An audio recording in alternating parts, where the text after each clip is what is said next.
Welcome everybody to this edition of Attention Talk Video. I'm your host, ADHD and Attention Coach Jeff Copper. Today I'm here to talk about your feelings. Your feelings. We all have feelings. But what is a feeling? Well, a feeling is a shortcut of thinking, right? It's very, very important in our world because it helps us think. As a kid, if you were like me, you stuck your finger into a little wall outlet and you got shocked by it. Or you might hit a stove and it was really, really hot. So in life, you might kind of go, I got a feeling I maybe shouldn't touch that, right? Well, you're learning something from your past and you're expecting danger. And so you have a feeling, it's a shortcut of thinking. However, often our feelings are shortcuts and we shouldn't trust them. The other day, I was coaching an individual on their feelings and the topic of rejection came up. There's a big thing on the internet about rejection sensitivity dysphoria. I got lots of thoughts on that one, so that's for another time. Anyway, let's focus on it. Rejection sensitivity, it's really just an emotional reaction.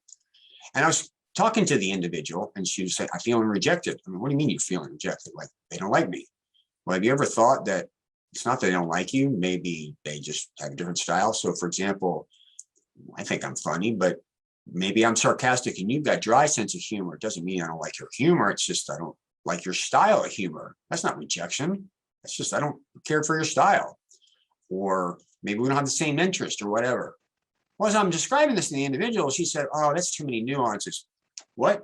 Nuances? Stop. Enter working memory. Understanding that to sit and think about why a person might not want to be with you requires you to think.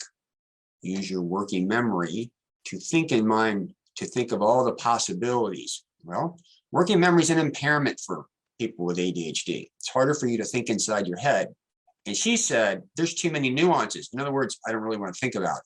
I just want to escape to the feeling, to the conclusion that it's rejection.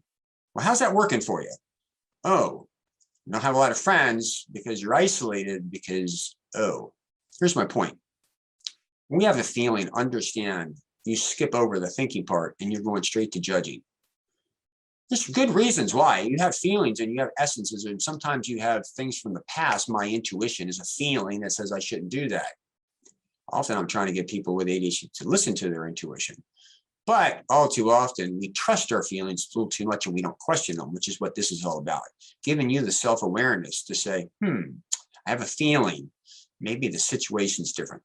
Let me give you another example. I'm coaching an individual one time, getting ready for a test.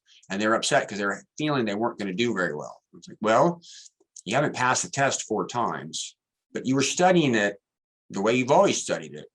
I helped you understand your learning modalities, and you're doing it completely different this time.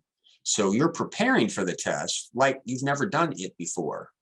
Why do you dragging the experiences of the past when you studied completely differently to now?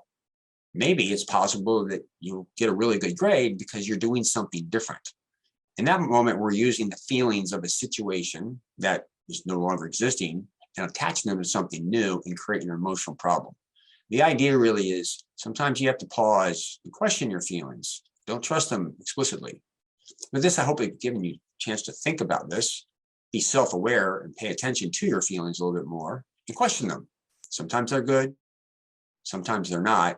If you're struggling with ADHD, they're probably not always right. Evidence is kind of self-evident. Anyway, with that, I hope you've enjoyed this. If you're new to our channel, please hit the subscribe button. We'd love to have you join our tribe. And for the rest of you, thoughts, comments, make some sense. Do you identify with it? Validate it? Does you disagree with me? Always love people that come with different thoughts. Anyway, leave a thought or comment. With that, we hope you've enjoyed this edition of Attention Talk Video. Take care.